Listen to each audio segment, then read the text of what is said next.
Chapter 21, this is the first of 6 chapters for your final exam.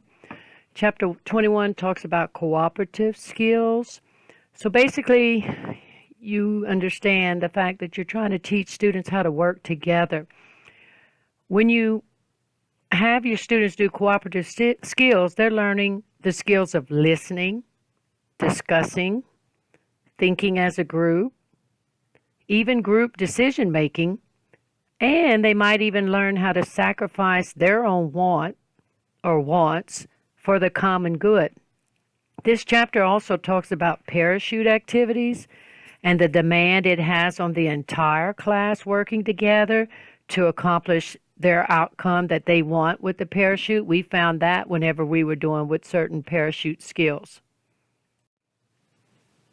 On page 522, they talk about the role of cooperative activities. I want you to know these terms that can be used interchangeably to describe a variety of cooperative activities: team building, cooperative learning, cooperative, and adventured education. Team building, cooperative learning, cooperative, and adventured education. So this chapter is all about cooperative activities. That's how we're going to describe it throughout. So basically we're saying there's 2 primary objectives when guiding the teaching of your cooperative activities. First, the cooperative activities allow the students to apply a variety of the fundamental motor skills that they've learned, but it's going to be in a unique setting. Skip in general space, balance on one foot or elbow, things of that nature. Secondly, your cooperative activities teach children personal and social skills necessary to function in daily life. This is why I believe so much in PE. This is one of the only places in the school setting where we're actually teaching social skills. Cooperation, which may require students to sacrifice what they want to do in order to help the group, is exemplified in a simple parachute activity. We've done activities there, and that's what they're talking about. So I want you to know cooperative activities teach social skills. Cooperative activities teach social skills. And I also want you to know it's all about teamwork. It's all about working together to be successful in the cooperative activities. So, at the top of the second column, they summarize it. And I want you to know this. Cooperative activities teach social skills such as teamwork, communication, decision-making, and conflict resolution. Teamwork, communication, decision-making, and conflict resolution. When you're teaching cooperative activities, you should present the activities in such a way without adequately, if you present it in such a way without adequately introducing and summarizing them, it can do more harm than good. There's certain ways to present it, there's certain ways to summarize it, and that's what we're going to discuss here. So without a series of concluding questions or you monitoring the students effectively, you can have negative outcomes, which is totally opposite of what we're trying to do.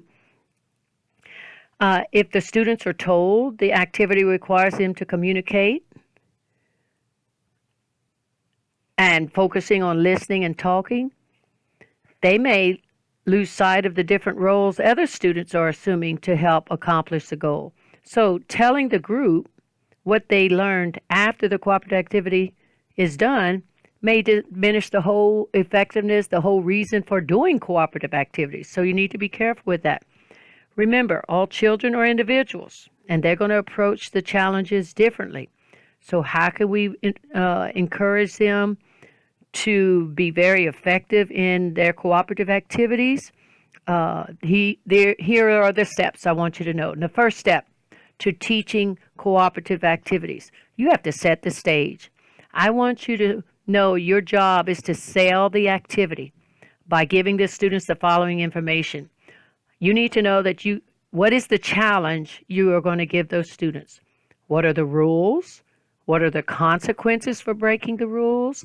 And are there any safety issues that need to be addressed? So you need to know all four of these on how to set the stage.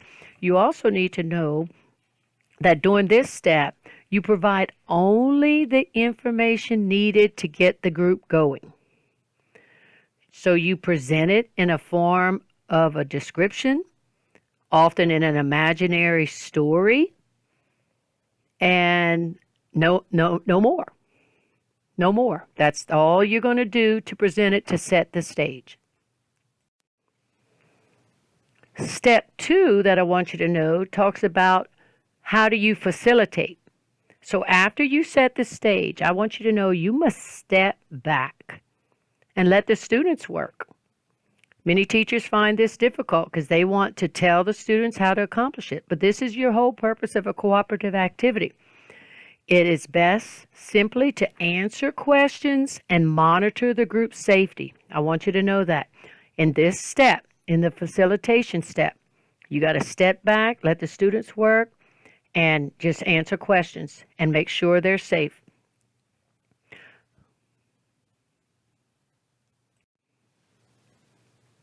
The final step that I want you to know is debrief.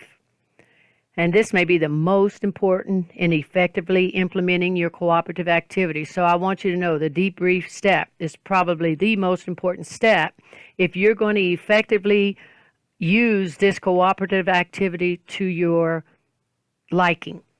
I want you to know it allows students to share their experiences and give teachers the opportunity to meet their own objectives. Like, for instance, if you want them to discuss listening.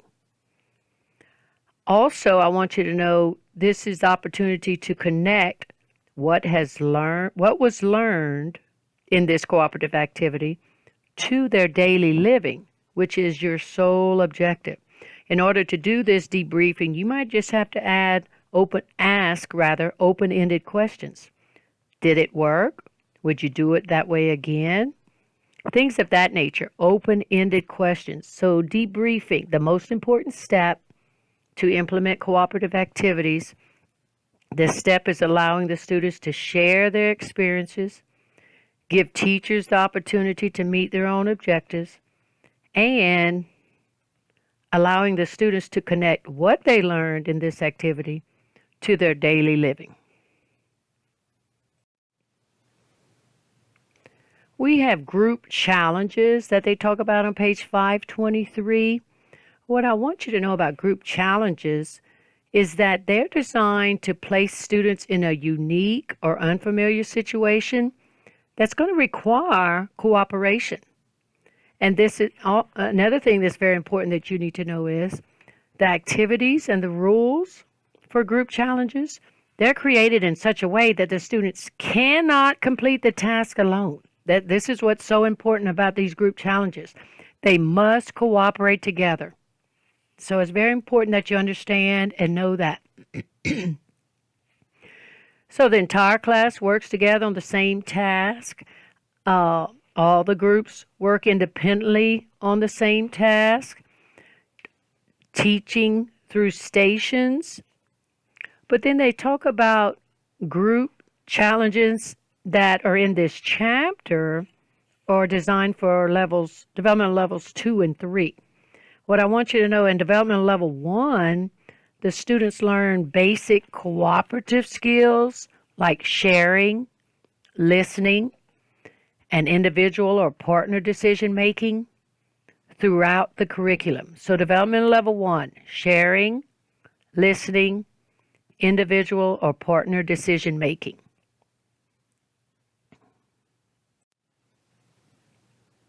This game called Lifeboats is a great example of a cooperative activity where the class or teams rather have to work together, or you may have groups of 8 to 12 students, and this is on page 524.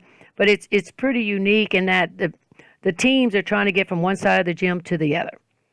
And they can have a scooter, which they're saying is the lifeboat, and a long jump rope. So the objective is to get the entire team from one side of the gym to the other, from the sinking ship to the mainland. But they can only use the lifeboat. And they're spaced randomly between the ship, and it works well if you have scooters and things of that nature. It's a pretty neat activity. If you read, anyone who touches the gym floor must return to the starting point. Lifeboats may only be pulled, meaning the scooters. Once you make it to the mainland, you must stay there unless you step in the water. Only one person on the lifeboat at a time. It's a really cute little game, especially if you have scooters to use in place of the lifeboats. This is another cooperative activity. It's called Balance Beam Mixer on page 525. It's similar to our game we called In a Line, but they're standing on the balance beam. And you could have them get in alphabetical order by their first name from left to right, but how are they going to get and move on this balance beam? We were on a boundary line in the gym, but this is a balance beam, so it adds some definite cooperation challenge to it. This is another cooperative activity called Moving the World on page 526. And basically, they got to move this cage ball or a large ball, or some people call them omnican balls. And one way of doing it could be no hands can touch the ball. As you see, their elbows are on it. Or only the feet can touch the ball. Or half the team must be lying on their backs. Or only the backs can touch the ball. So there's all kind of different ways you try and challenge them to move the ball around the world.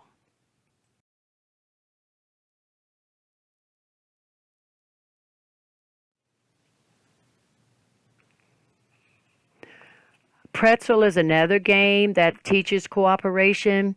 We had this game in a previous edition, but it wasn't called Pretzel. But I like this game because basically, if you can get the kids to put their hands, they're forming a circle, put their hands in the middle of the circle, and each hand has to crisscross and catch hold to another person's hands within. And then you got to untangle without letting go of your hands. I ran into some obstacles with this years ago because depending on the age group you're working with, they don't want to touch, girls don't want to touch boys' hands, or boys don't want to touch girls' hands. So you may have a little obstacle there. The remainder of this chapter is on activities with parachutes. And we enjoyed playing parachutes even at our age, and that's something that you need to realize. All ages can enjoy the parachutes depending on the activities you do, okay? And it can involve a variety of skills, especially cooperation. Your parachutes range in diameter from 24 feet to 32 feet, and that can be suitable for a class of about 30 students. When they hold the parachute, they should stretch it tight and not let it sag in the middle when they pull on it, and they should be evenly spaced around. So what are some different movements and stuff? They're talking about fundamental motor skills, levels of movement, speed, weight transfer, force, direction, balance, pulling, bending, twisting. We did all of these whenever we were doing our parachute activities.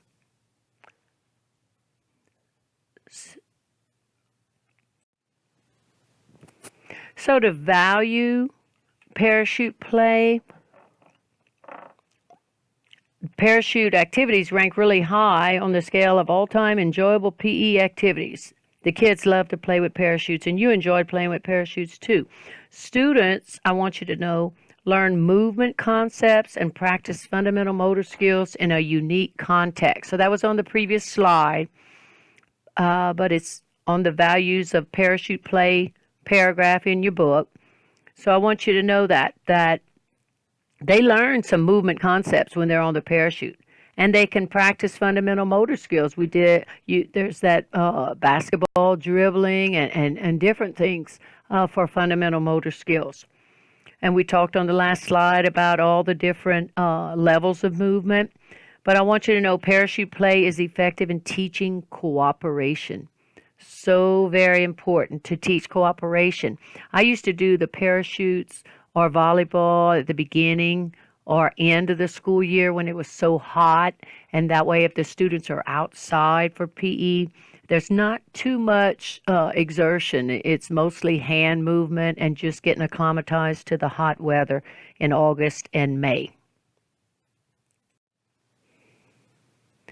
Here's our picture of how to make a dome when you have 30 students standing around the actual chute. This is what it should look like with the air underneath the dome itself. So remember we said to make a dome, they begin with the parachute on the floor, holding it with two hands. They kneel on one knee, and they're trying to trap the air under the chute by standing up quickly and thrusting their arms over their head. And then they return back to their starting position. And this is what it looks like when they get back to their starting position and they actually get the air inside the dome.